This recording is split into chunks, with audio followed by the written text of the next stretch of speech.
to actually the first presentation in the nest, which is really exciting. Say that we will be open in spring of 2022, and so thank you for helping us open Kidzu.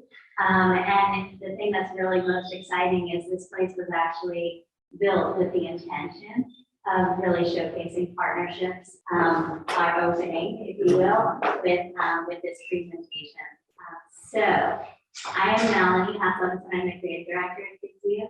We have folks here that are part of our Kidzu team. We have folks that are part of STEMI and UNC, and I think we're going to start out with Jessica explaining a little bit more about STEMI, and then we will talk a little bit more about Kidzu and kind of our partnership, both programmatically and physically here in this space. So, Jessica. Yes, thank you, Melanie. That was a great intro. And Vanessa, would you prefer if I stand? Sure, yeah, and you can also change your slides. Okay, perfect. I'll do it all. Should be fun. All right, so I'm going to start. I'll introduce myself briefly and then give you a little background on STEMI, which is one of the partners in this research practice partnership collaboration. And we are part of Frank Porter Graham Child Development Institute at UNC Chapel Hill, funded on a technical assistance grant from the Office of Special Education Programming. It's a 5-year grant. And we are in our 4th year, so we're seeing the finish line a little bit and making lots and lots of progress and engaging with community partners as we go, which is one of my favorite aspects of the work. And you see here, the entire title is the STEM Innovation for Inclusion and Early Education Center, with one big goal to ensure that all children can access, participate, and benefit from high-quality STEM learning experiences. And our center is focused primarily on children birth through age 5, so up until kindergarten, with the work that we're doing here with Kidzu very focused on birth to 3.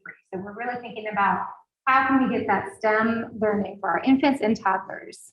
All right, and then this is just the background of STEMI, then we're going to jump into partnership discussion, but we have sort of 4 big guiding principles at the STEMI Center.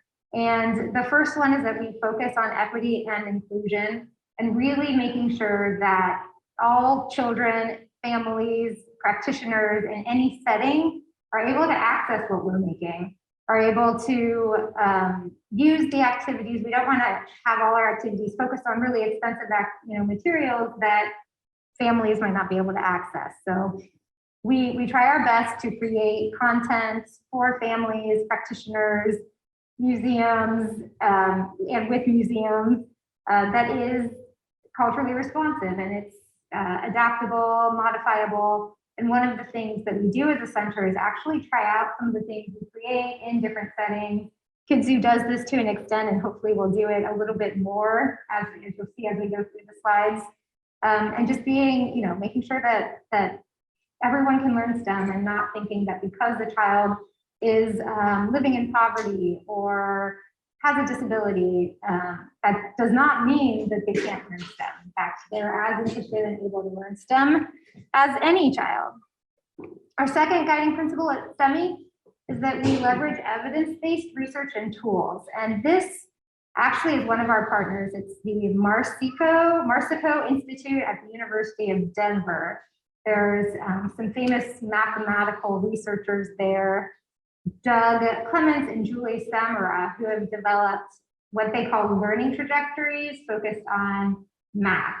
So, and it's for children birth through 8, I think.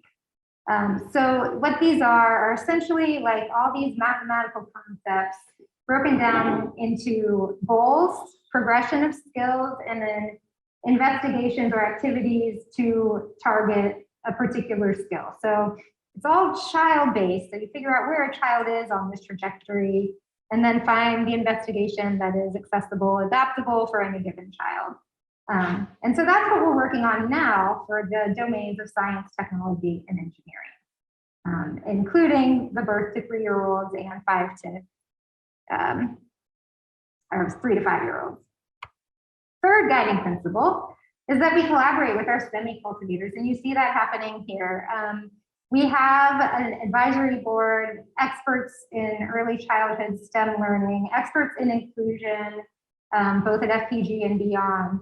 And we always draw from their expertise in the development of investigations and the content that is going to be learning trajectories, which is not finalized yet, as everyone here knows.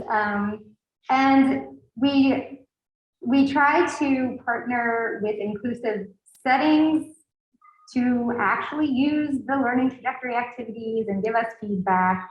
And as Kidzu knows, we have a desire to be present in our own community. So this is, I mean, we are a multi-site center here in Chapel Hill. We have a partner in Denver and a partner in Philadelphia. And we just try our best to be, present in the community and collaborating actively, seeking feedback and giving feedback, as we're working in these collaborations. And then our final principle is that we embrace a grow-based approach. And this means that we don't see where a child falls on a learning trajectory, progression of skills, and say, oh, no, there's nowhere, this one, we don't, there's nowhere to go with this child, which is a terrible thing to say, but we find the child's strength, we find the child's interests, and then we build activities and adapt so that, every child can progress and engage and learn in STEM. And that also involves our collaborations with our STEM cultivators, such as Kidzu. Which leads us to an introduction to our actual partnership with Kidzu. I'm going to give you a little background without going into too much detail because it could take days. But so I started at STEMI as a postdoc. And I actually, as Margaret knows, I was a community engaged fellow as a PhD student at UNC. So throughout my whole scholastic trajectory, my whole time in the PhD program, I was interested in real life community engagement and really working with the community, knowing that that's a huge challenge in research settings. So I actually reached out to Sharon Kalsha, who I knew was on the board at Kidzu, in hopes that maybe there was a potential collaboration with Kidzu, ideally with infants and toddlers. And my first thought was I'd come from a focus on autism research in grad school. So I was like, well, maybe we could have an inclusive play group for infants and toddlers with autism. Reached out to Sharon, she's like, oh yeah, Kidzu's really interested and they're doing this training on infant toddler play groups. We should definitely connect. And we did connect, Melanie and I met, and it was like a beautiful collaboration from the first sight, right? And we did apply for that initial funding from the Organization for Autism Research and did not get it. But at the same time, Melanie and Kidzu applied to Play and Learn, or the Orange County Partnership for Young Children, to get funding to run facilitated playgroups. So the playgroup happened, and they're going, and they're amazing. And I provide consultative services, but we haven't been able to start the research yet, and that's our next goal. You'll hear more about that as we go around. But it was just a beautiful marriage because I have a daughter who's now 8, who at this time was 6, maybe 5, 6, and she grew up coming here. I knew about the STEM focus. I've always loved Kidzu, so making this connection and having Sharon to facilitate that connection was key. And just the timing was perfect because of the play groups, and then also this thing they were beginning to form the nest, and it's all for infants and toddlers. So we have lots of aligning interests and collaboration opportunities as we go. And you'll hear a little more. We do have one grant under review with the Spencer Foundation, and that's a research practice partnership grant. And we're going to talk just a little more about that towards the end. And now I will turn it over to you, Melanie. Awesome. Well, it was true. It was love at first sight. She had me at hello. And right from the beginning, I think what was most amazing is that we shared the same mission. And that was really to inspire children and adults in their lives we say to learn through creative and purposeful play, but that understanding that children are born learning and that caregivers are essential in their lives. And for the most part, even though they're focused on STEM specifically as a content area, I think we share the goals of kind of the soft skills that come out of that, all of the building of confidence that we could kind of work on together to actually kind of normalize STEM fields and think about how we can work together to kind of bring more of a comfortability, even when talking about STEM, certainly when talking about STEM from birth. So here's a little information about Kidzu. Many of you all may know, but just because we're recording, we'll go into a little bit of depth here. We have several thematic priorities. Arts education, when we talk about STEM, we always talk about STEAM by adding the art in. Recently, we've also added the R for stream. You've all seen it probably with STEAMed, adding in the D for design. So I think as we kind of move forward, people are trying to think about how long this word could be. It's no longer able to be in Wordle. But really thinking, I think for me, what that all kind of means is the interdisciplinary approach that we take to everything we do. We care a lot about child health and wellness, but family health and wellness as well, community health and wellness. We care a lot about emerging language and literacy. You can see that, and we have another pie in our puzzle that's been approved by our board, which is environmental sustainability and stewardship. There are several core values that we care about, and you can see that one of those, you probably can't even see, but down in the bottom is kind of research and best practice.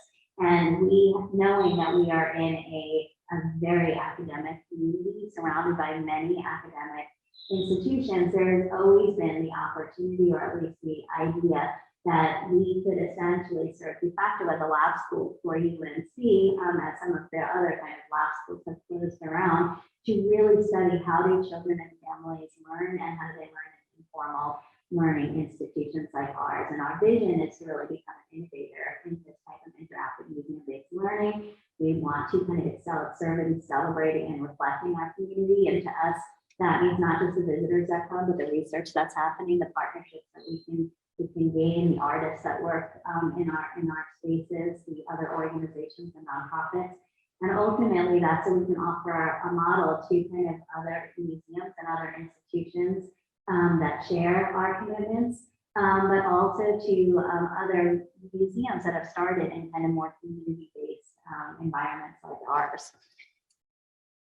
Let's see, which way do I go?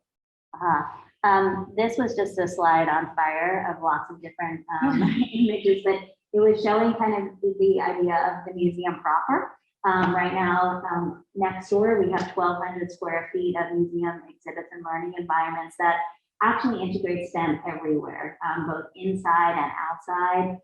We share STEMI's kind of understanding that and many of the guiding principles that Jessica spoke about, we share in terms of accessibility, research and practice.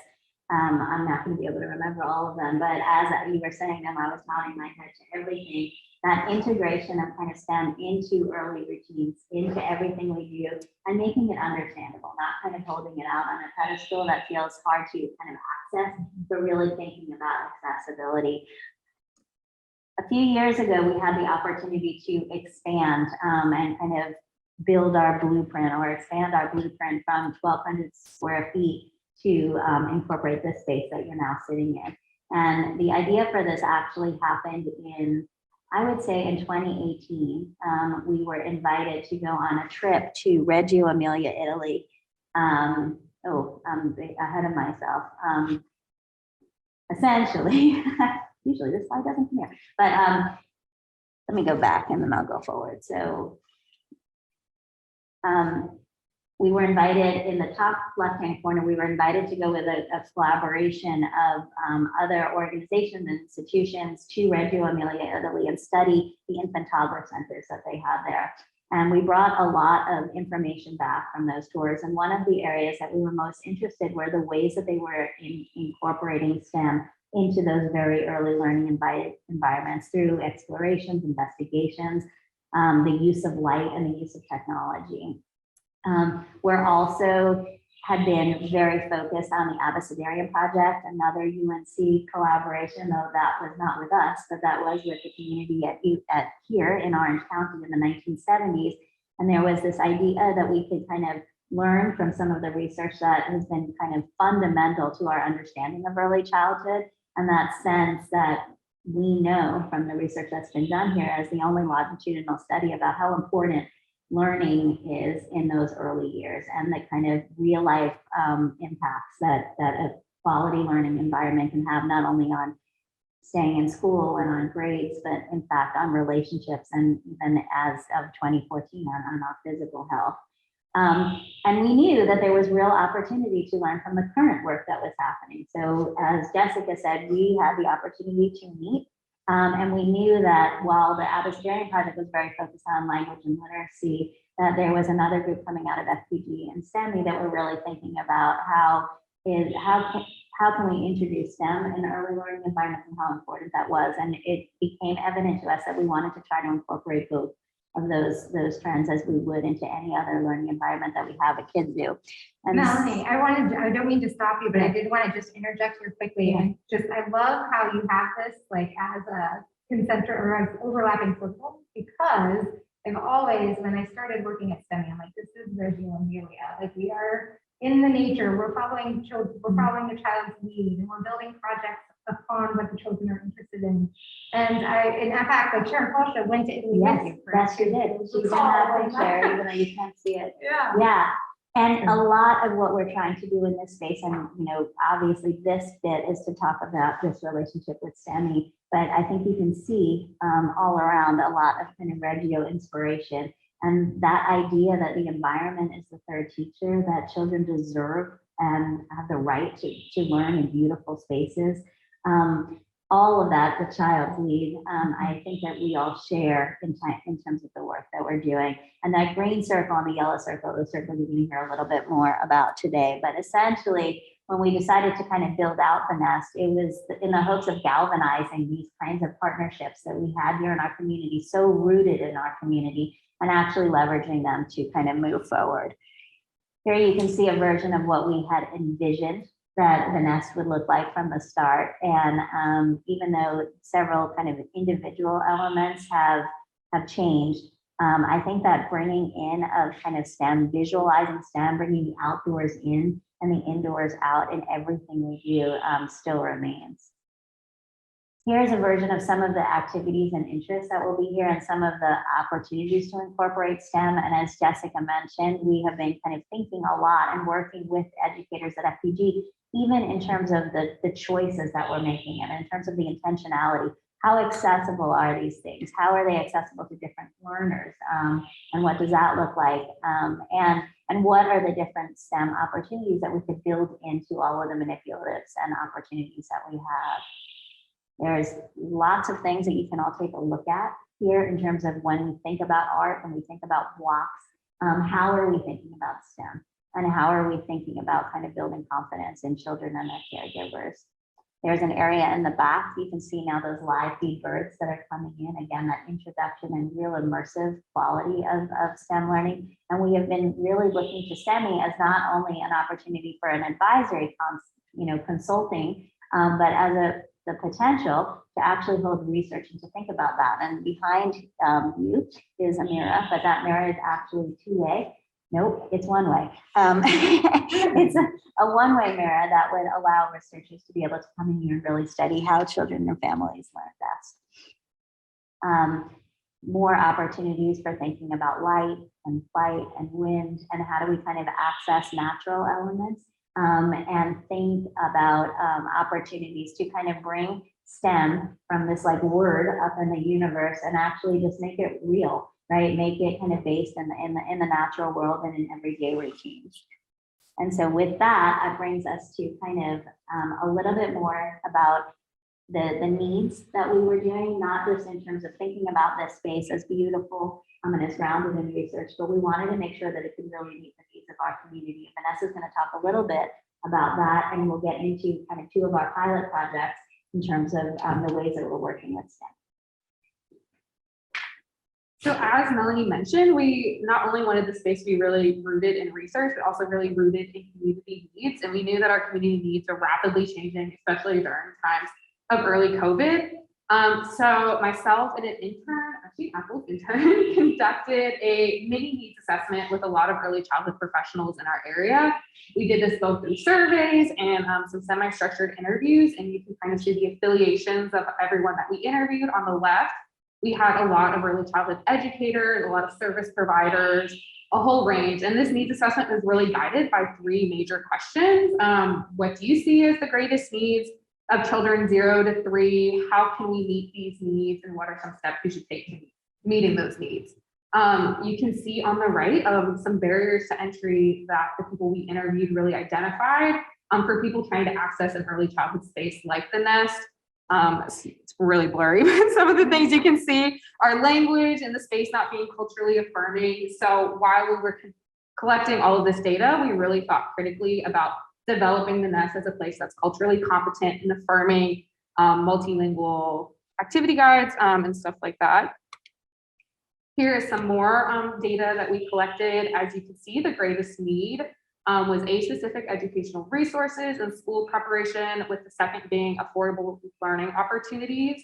And some of the action items we identified was providing caregiver-specific training, resources, and support, and creating a safe, welcoming, and accessible environment for all communities. So we really took all of this data that we collected to really inform the programmatic and physical framework of the nest. And one of those things was developing our supported playgroups, which Christy will talk about. So our supported playgroups are funded by the Orange County Partnership for Young Children. We had the opportunity in 2020 to really pilot these playgroups. They utilize the Kaleidoscope Play and Learn model, which is kind of the gold standard for family, friend, and neighbor caregivers, which we knew during COVID was becoming an extremely popular form of childcare.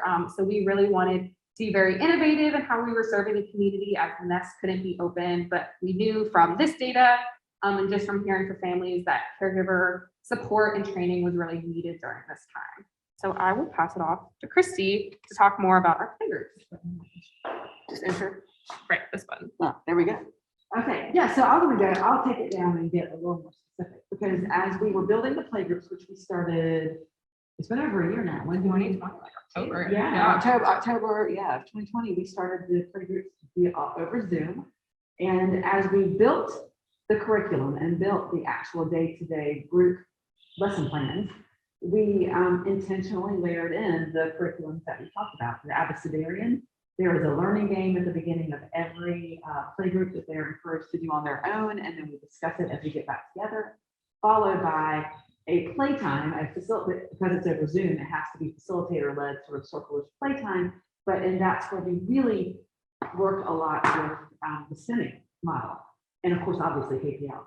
But we layered in from the very get-go, very intentionally. We wanted to make sure that there were opportunities both for the children to experience hands-on STEM learning, even over Zoom, and to build the caregiver knowledge and confidence that they have the opportunity to expand upon what we do in playgroups and do STEM learning in their everyday routines and play on their own. So my favorite example of that actually is, that's a playgroup right there. That's Zoom. You see Jamie right there. That's a little playgroup slide. That's one that we were doing. But one of my favorites is we have used the play activities from STEMI. I've asked the caregivers the night before to go, or the day before, to go take their child on a nature hunt, a nature scavenger hunt, collect items, and they bring them to the Zoom playgroup meeting the next day. One time we did it where we did what we called nature soup, where they brought their little items. We have the STEM opportunity to discuss and touch and explore and compare all of the items, and then put them in water and let them pour and measure and scoop and do. And then this winter we did something similar where we also asked them to freeze in water their nature items, and then we came to our playgroup meeting and talked about ways to free and get the items out of the ice, and also talk about how it changed and all those fun things. So starting with the STEMI nature hunt, what we did was playgroup the following day. So that's how we used that. And then we, every week after playgroup, I send an email to the participants of the playgroup expanding upon that particular theme. I learn together, they get ideas and resources really for the caregiver to expand their learning and their knowledge on that particular subject.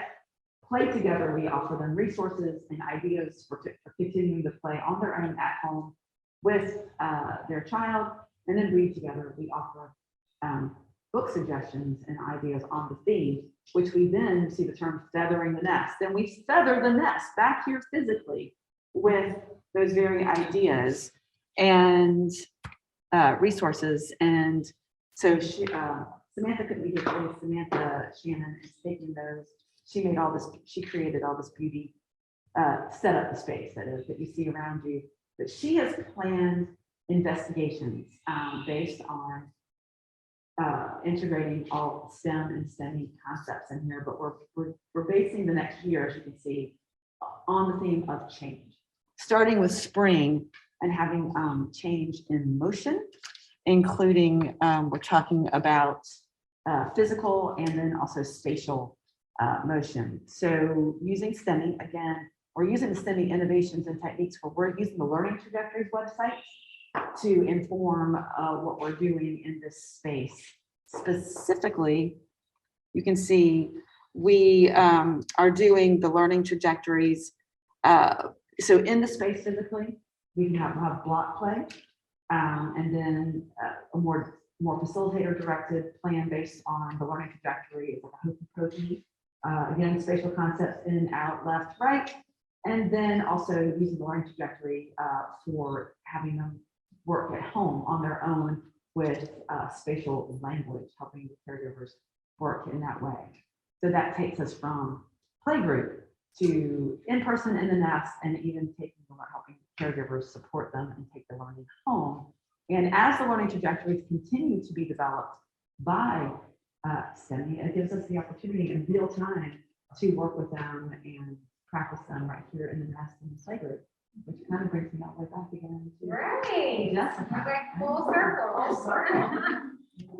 Right. So having heard all of that, you sort of have the foundation from the Spencer Foundation of what we're hoping to do with these playgroups. So you see us sharing resources, talking, collaborating, but what we really want to do and hope to do sometime soon is use this one-way mirror and conduct real research on what's happening in the playgroups and measure both caregiver and infant toddler outcomes before and after the playgroups to see if we see improvements. And so therefore, we're trying to establish an evidence base for these playgroups that we know already because Vanessa has collected feasibility, acceptability, survey data after parents have participated in previous groups and they like it. We know they like it, right? So now we want to have some grounded evidence to really support the playgroups and expand and scale up and have these opportunities available for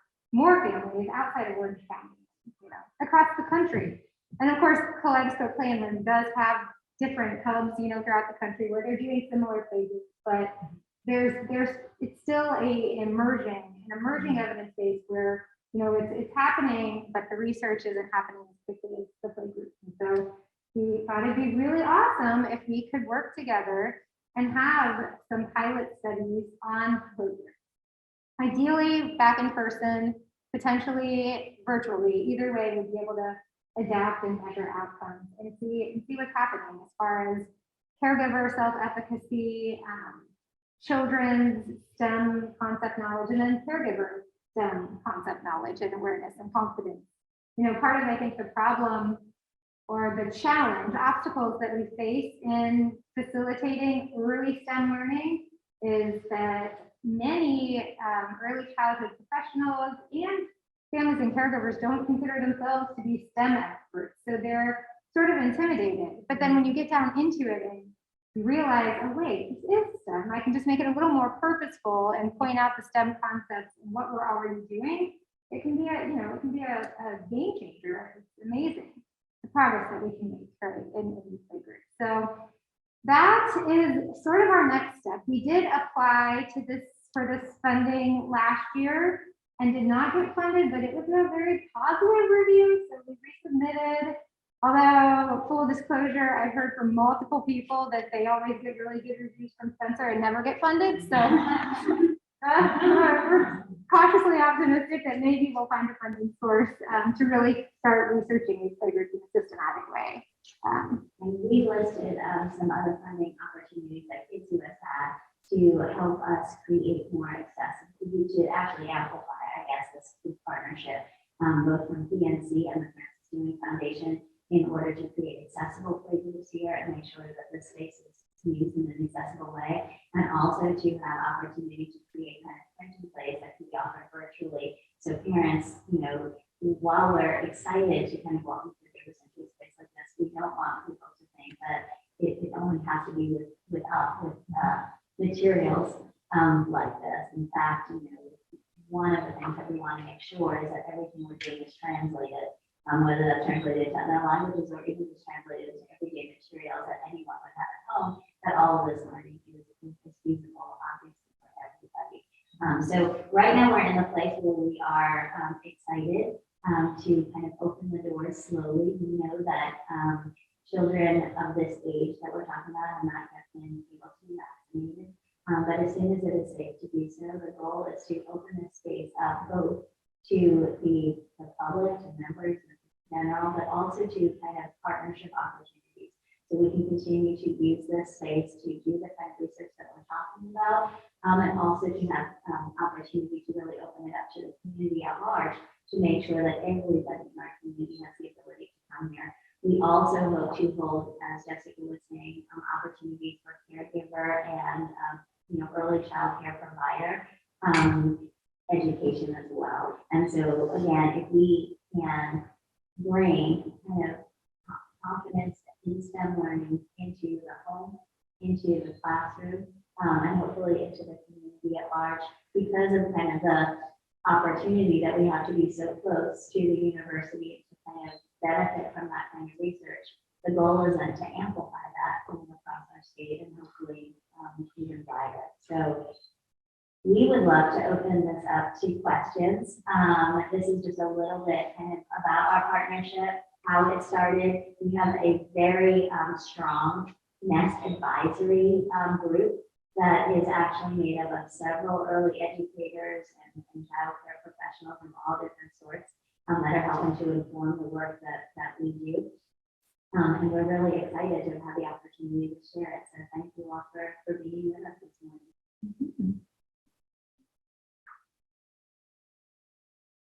Okay.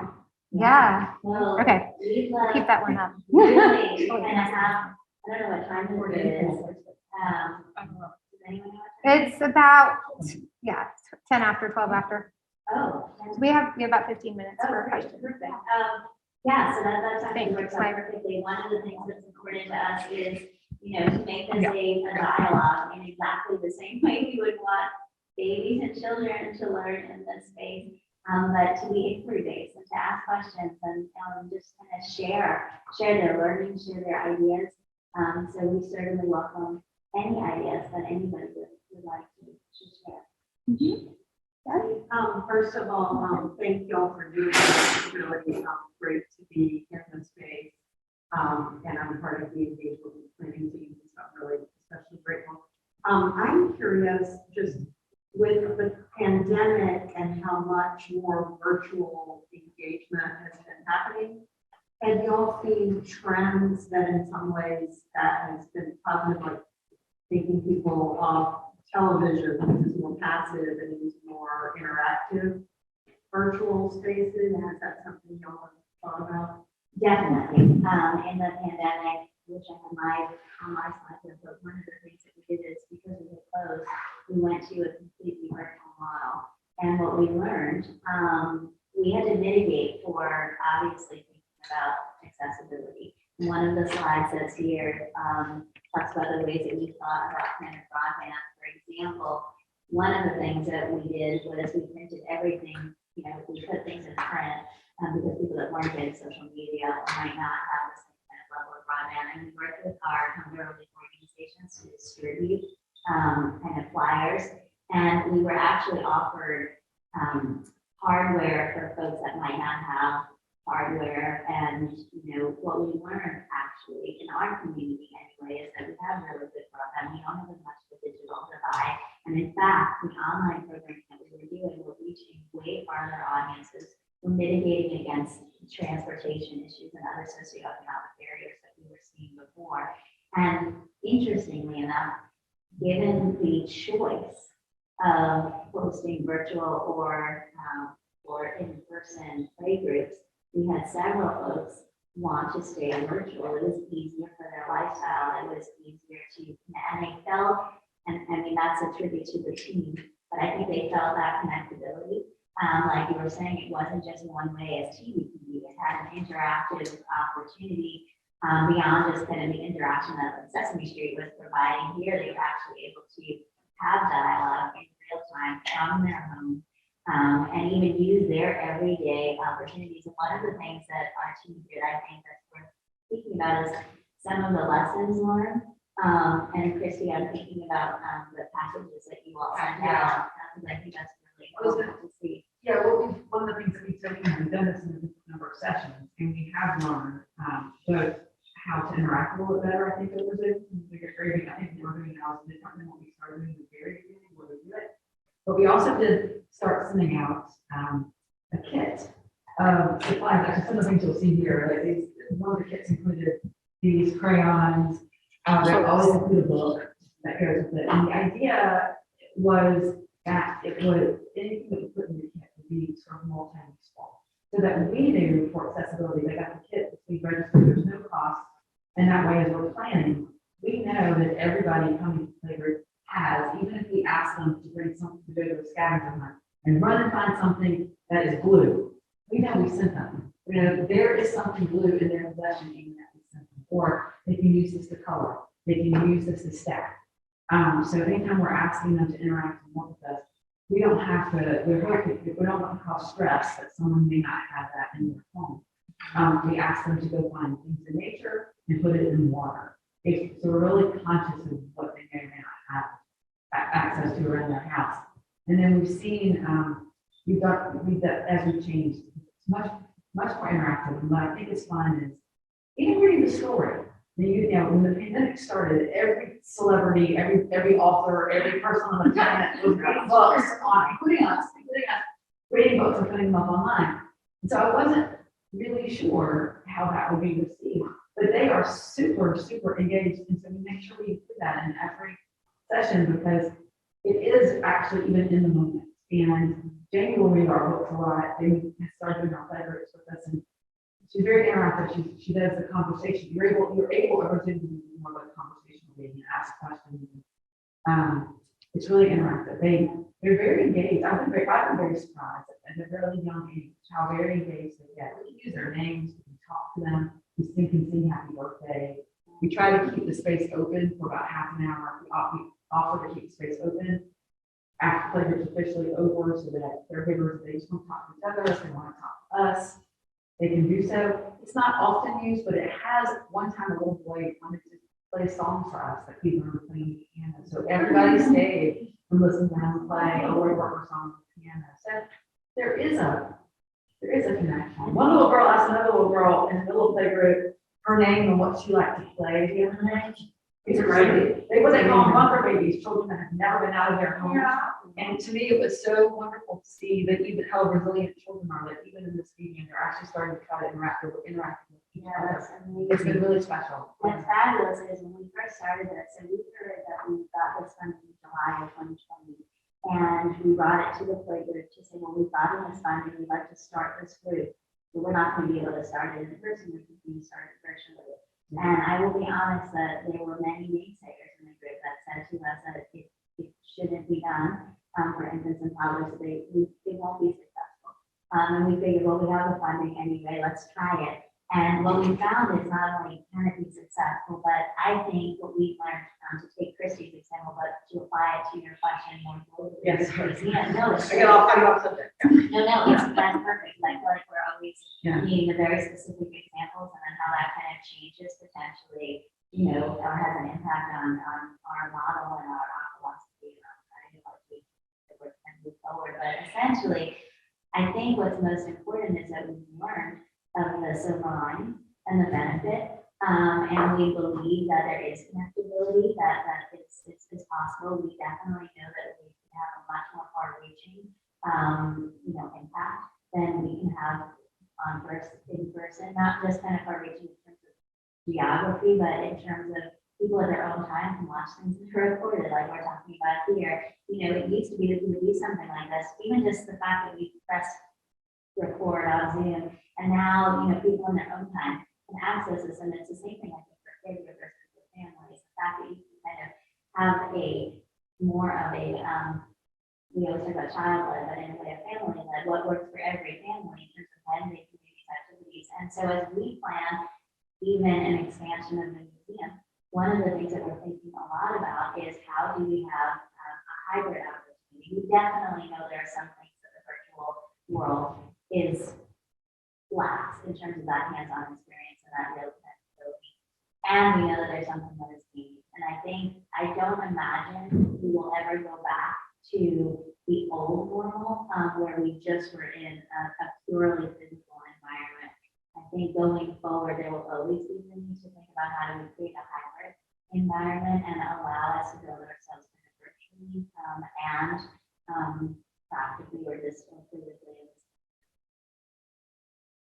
Which is back to the church that we talked about, the digital access to resources that are sharing with the families and having those available anywhere.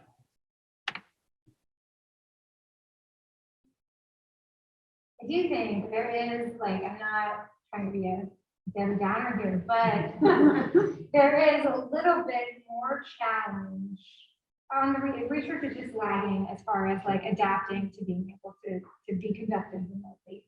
And there's definitely work being done, and people are able to do screeners online, and some diagnostic tools are being adapted to use online.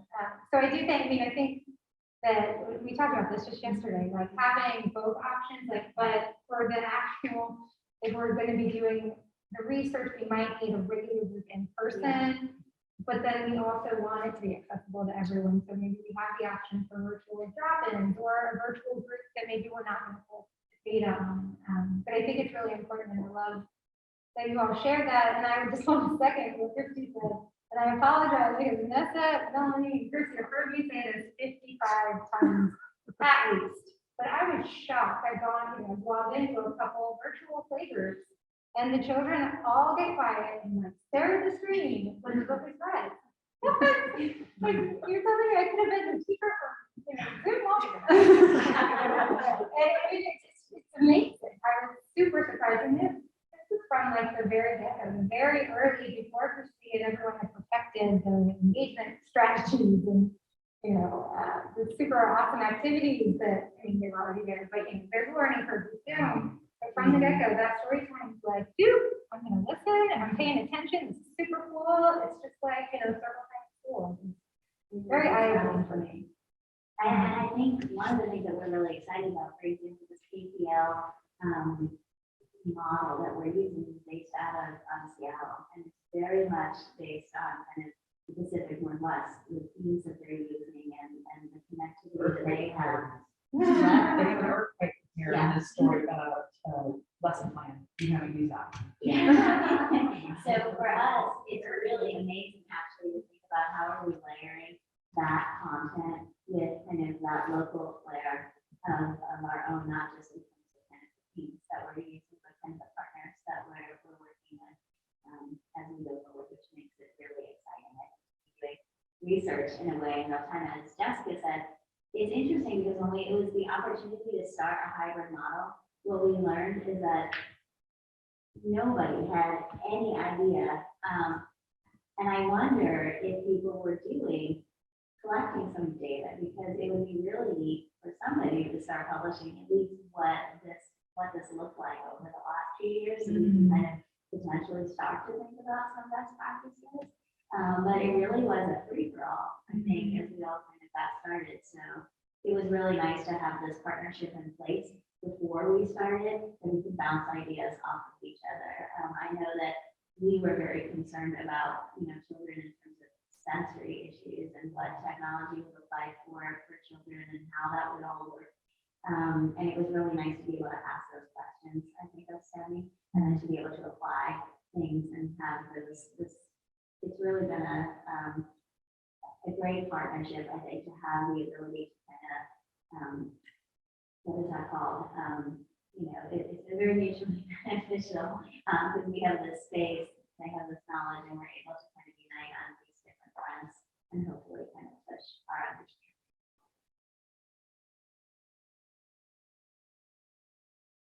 That's a good question. Yeah. Dario, I'm not meaning to put you on the spot, but I love Daria is our HDFS intern. She's studying in the School of Human Development and Family Studies, and she's really been very pivotal in kind of being part of the playgroups, being part of the museum environment, and in the afternoon she works in the here. I wondered if you had any questions or just even any thoughts. I was gonna ask about, like y'all space here in general, like even with, COVID and everything, but also with vaccinations, but, not yet for the little ones. I was gonna ask, did y'all have like a cap on that y'all want to have in this environment? Like, so they'll still be able to explore, but not too overwhelming. Yeah. That's a great question, and actually speaks to your question, which is were there silver linings that we learned in the pandemic. And when we got the space, we kept thinking this is amazing space. There's a lot of natural light. Oh, we can't run it like we run the museum, where it just could become overwhelmed. In here, that won't create a best practice environment. And to be honest with you, prior to the pandemic, we couldn't think for the life of us how we were going to run this space. We just knew we wanted to open it, we knew how important it was to open. And then in the pandemic, the museum started to have sessions that had limited capacity that allow for pre-registration, that allow for us to be really thinking about creating kind of a session-based model for children's museums.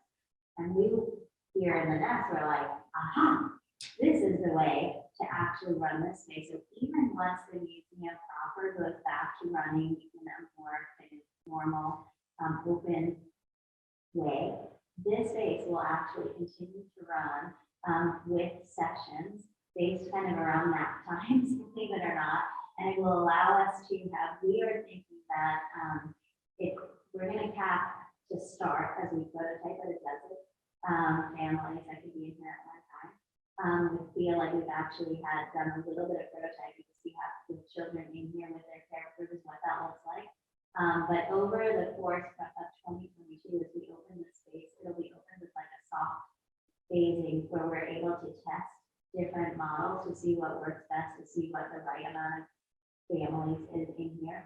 We also planning on having some sessions that are open specifically to, I think I said the public, and some that are open to just kind of specific groups that might want to come in. So we think about pods and what does that look like if we should have to go back to, we have to go back to different models.